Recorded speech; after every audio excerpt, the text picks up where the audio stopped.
Eu vou tentar ser bastante rápido aqui, porque daqui a pouco nós vamos ter João Aguirre e Rolf Madaleno. Logicamente que eu vou estar ansioso também para assisti-los, né? Então, eu precisarei ser rápido nesse tema, que é muito especial também, que tem gerado algumas polêmicas já boas, algumas polêmicas interessantes, né? E, logicamente, que eu tenho dois perfis de rede social, que é o Rodrigo Toscano ADV e o Direito Civil Brasileiro, que eu vou acabar fazendo menção a eles dois também, como para dar exemplos do que eu vou tratar hoje aqui, né? E também, para quem tiver algum interesse em pegar o material, eu já deixei o material no Telegram do Direito Civil Brasileiro. Quem usar o Telegram é só acessar aí, Direito Civil Brasileiro, e lá no Telegram já está todos esses slides já estão lá, portanto, vocês podem ficar à vontade para checar, eu deixei tudo lá também bem posto. E mais tarde, um pouquinho mais tarde, eu vou deixar também no Instagram, @Direito Civil Brasileiro, e todo mundo vai ter acesso normalmente, tá bem? Esse tema, como eu estava dizendo, é um tema realmente muito caro para todos nós. A gente já começa a estudar essa temática, que está disposta aqui. Patrícia, me passa aqui o livro. Patrícia, ainda agora há pouco, fez a menção, né, mas esse livro aqui, coordenado por Patrícia, que está aqui conosco, é um livro que trata do direito das famílias e sucessões na era digital. Tem muito tema bom aqui, dentre os quais esse tema relacionado à partilha de rede social, que eu escrevi esse capítulo especificamente, né? Eu trago aqui alguns exemplos, são exemplos bem exagerados, assim, né, desses 3 youtubers aqui, que não dá para ver, infelizmente, está muito distante, muito pequenininho, mas depois vocês podem ver lá nesse material que foi divulgado já. São youtubers que faturam só do YouTube, sem falar em outros meios, outras fontes de renda, em razão da própria rede social. O caso ali do Resident Evil, eu não sei exatamente como é que... Eu não entrei lá para ver, mas o Felipe Neto e o Coisa de Nerd. São 3 exemplos que eu trouxe aqui, todos eles com faturamento acima de... Os 2 primeiros com faturamento acima de R$1 milhão por ano, né? Isso é importante a gente destacar, que só do YouTube, na verdade, é só YouTube aqui, fora as outras rendas que eles têm das redes sociais deles, né? E esse terceiro caso aqui do Coisa de Nerd, eu também trouxe, eu achei bastante interessante, porque esse terceiro caso do Coisa de Nerd, ele tem essa rede social dele que ele desenvolve com a esposa, portanto, ele e a esposa juntos, os dois é quem fazem o desenvolvimento desse canal aqui, propriamente. Isso é um assunto que me interessa um pouquinho mais à frente, vocês vão entender exatamente por quê, né? Muito bem, o que é que acontece aqui? A grande pergunta que a gente tem que fazer aqui, e responder, ou pelo menos tentar responder, é a seguinte: propriamente os perfis de redes sociais, eles são partilháveis ou não? Quando houver um litígio que envolva o perfil de rede social, você pode litigar para haver a partilha dele ou não. O ponto aqui é um ponto controvertido, logicamente, que envolve não só questões relacionadas à relação intervivos. Claro que tem a relação intervivos, há também grandes problemas para a gente resolver na relação sucessória, que também já está sendo tratada, acho que a Ana Luísa também já tratou da questão sucessória, né? Mas a questão intervivos ela é bem interessante também, tem peculiaridades que não acontecem lá na questão sucessória propriamente dito. E, logicamente, que para a gente responder isso, a gente vai ter que passar pelos regimes de bens, mas o único recorte que eu vou fazer aqui é do regime de comunhão parcial de bens. Nós não vamos ter tempo mesmo de tratar dessas outros tantos efeitos que a gente poderia ter aqui em jogo. Portanto, só da comunhão parcial de bens. Esses perfis, logicamente, os mais famosos estão lá no YouTube, né? Principalmente o YouTube, que tem uma cultura da monetização. O YouTube ele provoca você para você monetizar o perfil, né? O Instagram também gera uma boa renda, o Facebook também gera uma boa renda, portanto, esses perfis chamam mais a atenção da gente. E há um ponto aqui que é importante que a gente leve em conta, que são marcos temporais que vão estar certamente no litígio que vai envolver os perfis de rede social. O primeiro marco temporal é a data do início do litígio. Aliás, a data do início do perfil de rede social. Quando é que começou a ser desenvolvida a rede social? Isso é fácil a gente detectar, a gente pode fazer por ata notarial, a gente pode fazer por outros mecanismos, tantos que existem, só para a gente verificar qual foi o dia que abriu-se ali o perfil de rede social propriamente. E um outro marco temporal importantíssimo para todos nós aqui, que vamos um dia certamente litigar sobre esse assunto, que já é muito usual a essas alturas, né? É checar exatamente quando é que se deu a separação de fato. Portanto, aqui a gente vai aproximar bastante o nosso raciocínio às hipóteses relacionadas à partilha de cotas de sociedade, como disse ontem o professor Mário Delgado aqui, tratando desse aspecto especificamente, certo? Bom, E o que é que hoje é objeto de partilha, né? Nós temos um problema sério, que o nosso Código Civil, o Código Civil brasileiro, logicamente, nunca pensou em bens digitais, né? Nós estamos vivendo uma realidade diferente, que é tratar dos bens digitais. Como o Código Civil, evidentemente, não pensou nos bens digitais, a gente está construindo isso agora a partir de uma doutrina especializada, como tem aqui mesmo no livro. Vale a pena ter esse livro para destacar todos esses pontos que nós estamos vendo aqui. Não é? Mas a gente hoje tem que se preocupar com a partilha dos sites, a partilha dos aplicativos que as pessoas estão criando, as moedas, os criptoativos, as milhas, os e-books, o direito de usar o streaming de música, de filme, como a gente sabe que existe, e principalmente aqui no caso específico do nosso recorte hoje, das redes sociais. Portanto, esse tema, de fato, é um tema que vai nos ocupar bastante. Aliás, já vem ocupando, por exemplo, o direito empresarial. Já na primeira jornada de direito empresarial, já houve um enunciado tratando sobre as redes sociais, e esse enunciado já deixou bem claro o seguinte, que os perfis em redes sociais, quando explorados com finalidade empresarial, podem se caracterizar como elemento imaterial do estabelecimento empresarial. Portanto, já há uma preocupação nesse sentido lá no direito empresarial, e a gente está trazendo, logicamente, aqui para a nossa realidade do direito de família. Um ponto que me parece aqui absolutamente essencial. Todo mundo tem que estar ligado nisso aqui. Porque a gente primeiro para pensar. A pergunta inicial é, eu posso partilhar a rede social? E a gente fica perguntando, mas por que não? O grande problema da rede social é que ela tem duas pernas, ela tem uma bifurcação importante aqui. A primeira dela diz respeito ao aspecto existencial. Por exemplo, naquele meu perfil que eu uso lá, Rodrigo Toscano ADV, eu estou usando o meu próprio nome, portanto, como envolve direitos da personalidade, como é que eu vou fazer partilha que envolve direito da personalidade, se a gente sabe que direito da personalidade, por natureza, ele não pode ser transmitido, né? Esse é que é o grande problema, não pode ser disponível, não é disponível, né? Esse é um ponto que nos parece bem interessante. Portanto, quando a gente trata de direito da personalidade, a intransmissibilidade dele levaria à impossibilidade de se fazer a partilha. E esse é um ponto, de fato, bastante controvertido aqui dentro, e que me parece realmente que não é possível se fazer partilha desses perfis que usam o próprio nome da pessoa do ponto de vista existencial, na questão existencial propriamente dita, né?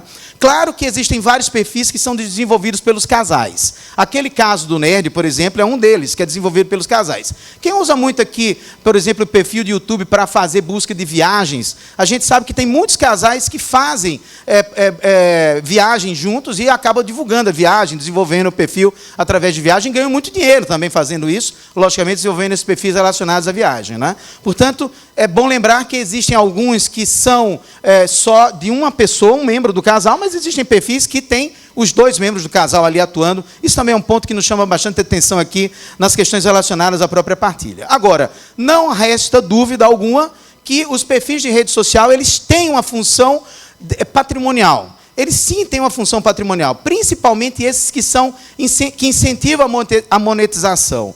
E esses sim podem ser objeto realmente de partilha propriamente dita, né? Porque a gente está falando mesmo da repercussão. Muita gente, você sabe que hoje tem um aplicativo que mede quanto é que vale a sua rede social, porque eu não recomendo ninguém entrar lá, porque ele é comprador de rede social. Como é comprador, todo comprador paga pouco por rede social, né? Então não entre lá que vocês vão ficar decepcionados. Os perfis de vocês não vão valer mais do que R$2.000, R$3.000, R$4.000. Essa que é a grande verdade relacionada a esse perfil propriamente dito. Não adianta entrar lá. Depois eu digo onde é que ele está. Mas não esqueçam que quando a gente fala de conta, por exemplo, do Instagram, a nossa conta do Instagram ela não vale só pela quantidade de curtidas, pela quantidade de visualização, ela vale por outros negócios que ela pode provocar. Por exemplo, vender produtos através da conta do Instagram, que é um grande negócio hoje na internet, né? Além do mais, cobrar para fazer postagens. Isso ninguém consegue calcular quanto é que isso vale. Para fazer uma postagem pode custar uma fortuna, né? Tem grandes influenciadores digitais que cobram fortuna para fazer uma postagem, ou com a pessoa, ou mesmo de uma marca, eventualmente, que esteja ali sendo divulgada, né? Portanto, não é só o aspecto de quanto vale a própria rede social sozinha. Existe uma série de outros aspectos que devem ser analisados propriamente, certo? Com base nisso que eu acabei de falar, portanto, nas questões que envolvem não só a questão patrimonial, mas também a questão existencial, o que é que a gente checa hoje? O que é que a gente verifica? O que é que a gente descobre? É que existem bens digitais de natureza patrimonial, portanto, a gente pode fazer essa categorização aqui com muita segurança, né? Os bens digitais existenciais, mas é bom lembrar que a gente também trabalha com a hipótese dos perfis de redes sociais híbridos, que tem uma função existencial, portanto, você faz lá o seu mural de vida, lá na sua rede social, mas ela também gera alguma renda para você. Isso é o fator mais complicado que você tem para poder fazer a partilha um pouquinho mais à frente, eventualmente, quando isso acontecer, e certamente vai acontecer muito proximamente com todos nós, né? Então, agora eu vou entrar propriamente num ponto e que diz respeito, logicamente, ao regime de comunhão parcial de bens. A gente não vai poder se demorar nos outros regimes, né? Mas se a gente pegar, por exemplo, o regime da comunhão parcial de bens e pegar o famoso artigo 1659, que trata da entrada do regime de comunhão parcial de bens, lá nós temos aquela regra dos bens excluídos da comunhão. E o que é que a gente vê aqui? Está excluído da comunhão os bens que cada cônjuge possuía ao casar e os que lhe sobrevierem na constância do casamento, por doação ou sucessão, e os subrogados em seu lugar. Portanto, a gente tem essa regra geral, que todo mundo aqui conhece, a gente trabalha muito com o regime de comunhão parcial de bens. O grande ponto aqui é, eu criei o meu perfil antes de casar. Portanto, eu tenho a hipótese do perfil que foi criado antes do casamento. Se o perfil foi criado antes do casamento, eventualmente, se eu quiser fazer a partilha dele depois, quando houver o divórcio mais à frente, ele não vai poder entrar na partilha a priori. Pelo menos a priori, ele não vai poder entrar na partilha, né? Eu também posso ter um perfil que foi recebido por doação. Ou seja, o pai, enquanto vida, aproveitou ali a possibilidade de entregar para o filho, para desenvolver aquele perfil, e disse, olha, eu vou te doar o perfil, e você agora é seu, você agora toca, você vai ter todos os bônus que esse perfil possa te gerar. Então, posso fazer a doação do meu perfil também. Como eu também posso ter um perfil que foi desenvolvido com dinheiro que eu recebi, por exemplo, de uma herança anterior ao meu casamento, né? Portanto, posso ter a hipótese dos subrogados. Agora, eu tenho certeza que vocês já estão perguntando o seguinte, e se eu casei, antes de casar, eu tive o meu perfil, eu criei um perfil antes de casar, só que o meu perfil bombou depois do casamento. Esse é um problema que certamente a gente vai passar por eles e a gente tem que ter realmente um cuidado especial com isso. Por quê? Aí a gente vai lá no 1660 do Código Civil, e esse artigo 1660 do Código Civil, ele diz que são bens que entram na comunhão, os bens adquiridos na constância do casamento, por título oneroso, ainda que só em nome de um dos cônjuges. E aí vem essa questão, o perfil que foi criado durante o casamento, não há dúvida alguma que ele deve realmente ser partilhado em partes iguais. O grande ponto aqui eu não posso partilhar, logicamente, um perfil pessoal que usa o seu nome, por exemplo. Esse perfil eu não posso partilhar, mas eu posso partilhar o aspecto econômico que ele gera. Então, a partilha que eu estou falando aqui, propriamente dita, é exatamente essa, a partilha do aspecto econômico do perfil. Portanto, não é o aspecto existencial, naquela categorização que a gente usou ainda agora há pouco, que vai ser objeto da nossa partilha. O que vai ser objeto da partilha é o que corresponde economicamente a esse perfil. Nos mesmos modos que a gente tem lá para as cotas de sociedade. Mais ou menos fazendo aquele mesmo raciocínio das cotas de sociedade, certo? Muito bem. E claro que pode ter o perfil que foi criado antes do casamento e durante o casamento ele valorizou-se. O que é que vai acontecer? Nós vamos partilhar a valorização.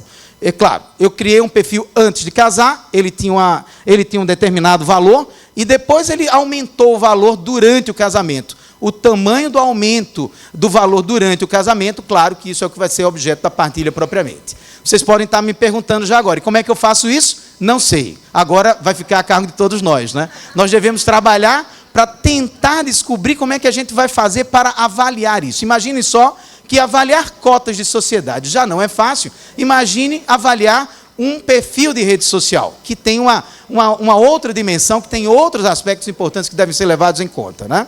Muito bem. Lembre-se também o seguinte, os perfis, normalmente, eles geram renda, uma renda boa. E o grande lance da renda é que isso vai se transformar em fruto. E como disse o professor Mário Delgado ontem, quando ele falou dos frutos, falando especificamente do inciso 5º do artigo 1660, é bom lembrar que os frutos dos bens comuns ou dos bens particulares, portanto, mesmo que eu tenha criado o perfil antes do casamento, eles são frutos esses frutos vão se transformar em uma renda, e essa renda é partilhável, mesmo que seja proveniente de um momento anterior ao casamento propriamente, né? Muito bem. E aqui também tem uma questão aqui interessantíssima, que eu não sei se vocês já pararam para pensar, que se dá justamente no momento da separação de fato.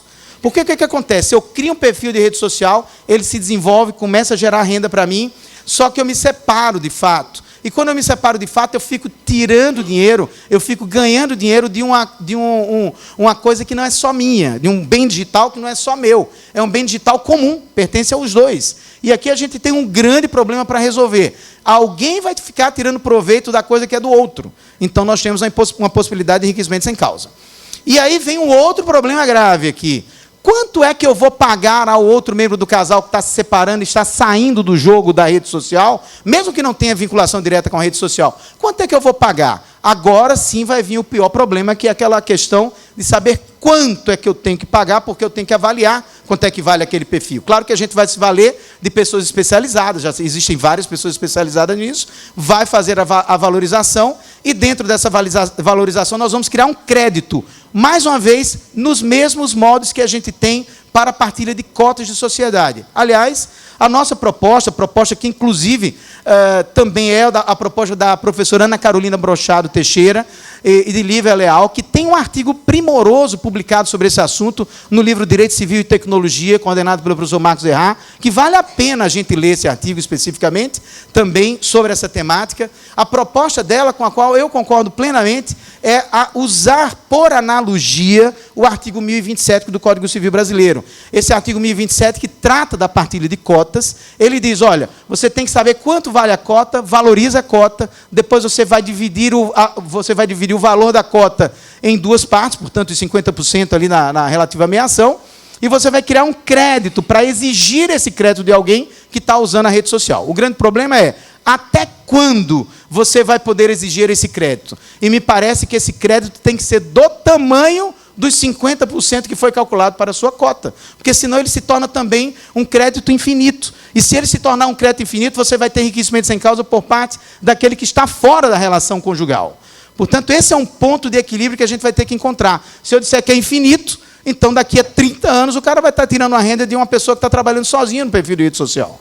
A gente tem que encontrar esse ponto de equilíbrio. Então, o ponto de equilíbrio me parece mais justo é quanto vale aquela rede social? Vale R$1.000, então R$500 para um, R$500 para outro, e eu vou tirar o proveito econômico até R$500. Quando completar os R$500, cessa o pagamento. Me parece que não há outra solução que não seja essa, porque você evita de toda forma o enriquecimento sem causa de uma parte ou de outra. Isso tudo basicamente está dito aí no artigo 1025 do 1027 do nosso Código Civil, que eu acabei já falando aqui, e também no artigo 600 do Código de Processo Civil, que dá direito a gente a apurar haveres, e veja, dá direito ao marido, à esposa, apurar haveres, e quando apura haveres, na verdade, o que a pessoa está fazendo é justamente tentando descobrir quanto vale aquele determinado bem, no caso aqui é um bem digital, para se fazer esse raciocínio do 1027, como eu disse agora para vocês, certo? Bom, resumindo aqui e fazendo aqui algumas notas conclusivas, o que é que eu tenho a dizer para vocês? Aliás, já publiquei um pouquinho antes no Rodrigo Toscana ADV, ainda agora há pouco, essas conclusões. Daqui a pouco eu vou publicar todos os slides pelos quais eu passei aqui no @Direito Civil Brasileiro. Mas a gente pode concluir certamente que os perfis de redes sociais, eles são partilháveis. Nós precisamos nos ligar, logicamente, fazer uma ligação com os regimes de bens que nós vamos aplicar. Evidentemente que nós vamos ter essa necessidade, né? É claro que esse raciocínio aqui que eu passei por ele só disse respeito ao regime de comunhão parcial. Existem vários outros que podem ser feitos nessa mesma linha de raciocínio com outros regimes de bens, né? E não há regramento específico no Brasil nesse momento sobre os perfis de rede social, de um modo tal que é altamente recomendável que nos nossos pactos antinupciais, se houver algum interesse de rede social, de produção de rede social, ou mesmo que não haja, eu acho que é viável a gente fazer uma cláusula para dizer como é que a gente vai avaliar esse bem digital, porque facilita, sobremodo, o que a gente pode ter, eventualmente, numa partilha mais na frente. A gente precisa aprender a usar mais os contratos para resolver essas questões que estão muito em aberto no direito civil brasileiro. Por último, meus amigos e minhas amigas, eu gostaria de fazer aqui a apresentação dessa foto. Essa foto, para mim, é uma foto muito cara. É uma foto muito cara. Porque eu tenho certeza que nenhum de vocês aqui teve o prazer e o privilégio de ser motorista de bug de Zeno Veloso. Ninguém teve esse privilégio, eu tenho certeza disso. E Zeno, eu tenho certeza que ele também estaria aqui hoje, né? Quando eu cheguei ontem em Búzios, né?